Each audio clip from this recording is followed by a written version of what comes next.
Arkham Asylum is where the worst of the worst in Gotham City are sent to be locked away, not only for their crimes, but to protect the public. It's a place filled with both metahumans and criminal masterminds, and of course, the clinically insane, who have reached homicidal levels of crazy. So in other words, pretty much all of Batman's most notorious members of his rogue gallery. So today we are counting down our picks of the most dangerous inmates in Arkham Asylum. We're looking at inmates who are a high security threat while being locked up inside of Arkham, the kinds that are a threat to the guards and visitors at the asylum, as well as a major threat if they were to ever break out of the horrid institution. So with that in mind, let's jump in.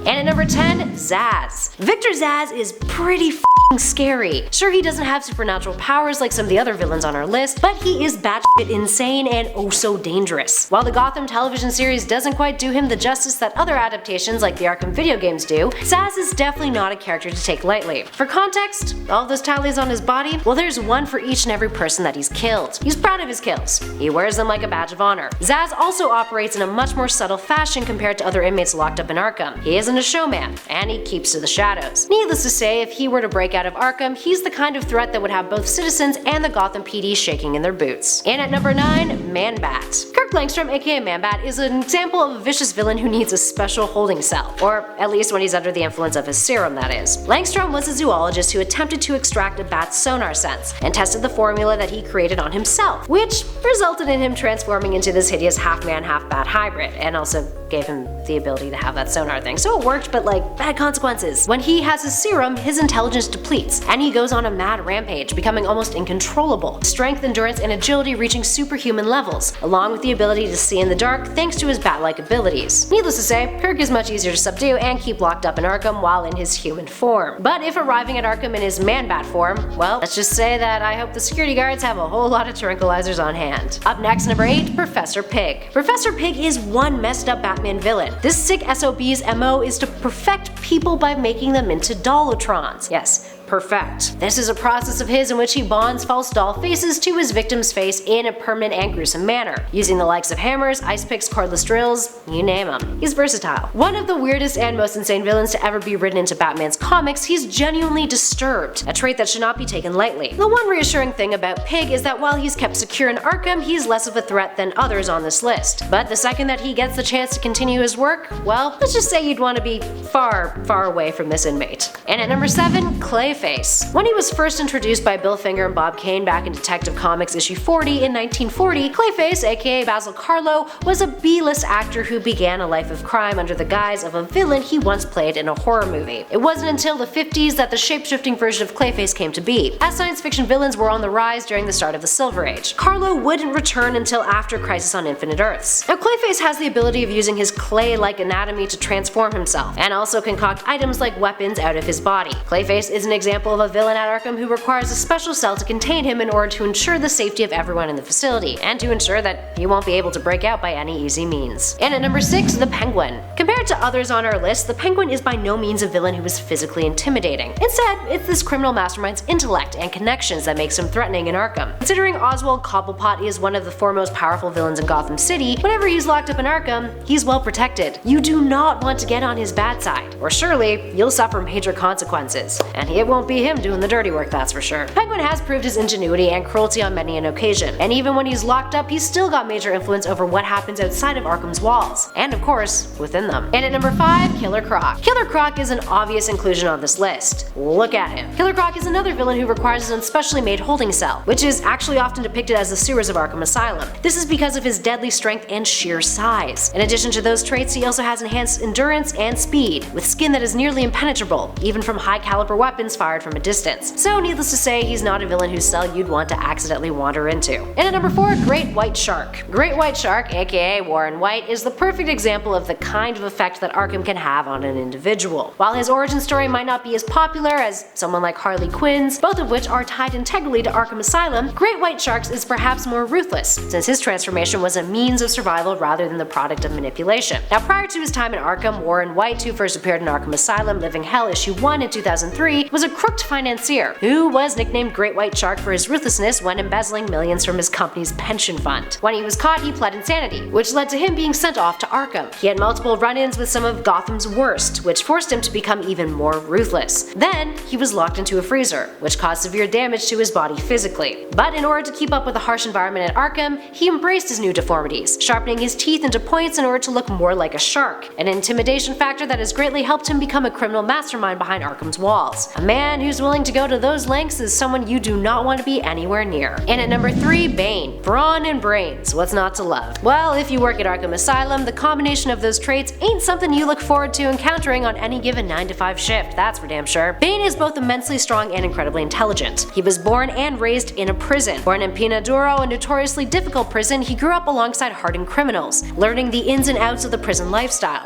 working his way up to a top dog position. He's broken out of many a prison too, being somewhat an escape artist. And while he may be given a limited amount of venom while he's locked up in Arkham, which weakens him through withdrawals, he's still got his intellect, and often manipulates his way into getting his liquid life force back, or getting him out of Arkham altogether. And at number 2, Poison Ivy. Poison Ivy is traditionally a villain in the DC universe, but in more recent times, around the New 52, the character dabbled in being an anti-hero. Ivy's attacks are often aimed at protecting the environment, from endangered species to threats towards ecosystems across the globe. Her unique brand of eco-terrorism often finds her in the gray area of ethics, but that being said, there's nothing she won't do for her cause. So what makes her deadly over at Arkham? Well, Poison Ivy's body contains pheromones that make people susceptible to mind control, so you can see why she'd be such a deadly inmate. While some strong-minded individuals like Batman are capable of occasionally withstanding her mind control, you can bet your butt that most of the employees at Arkham aren't. And actually, there's been many a time where she's messed with them too, and gotten out because of it. And finally, in at number 1, the Joker. If Poison Ivy's biological manipulation didn't do it for you, well, surely the Clown Prince of Crime's more off-kilter ways of manipulation will. The Joker has that certain je ne sais quoi when it comes to his manipulation. I mean, look at what he did to Harley Quinn, and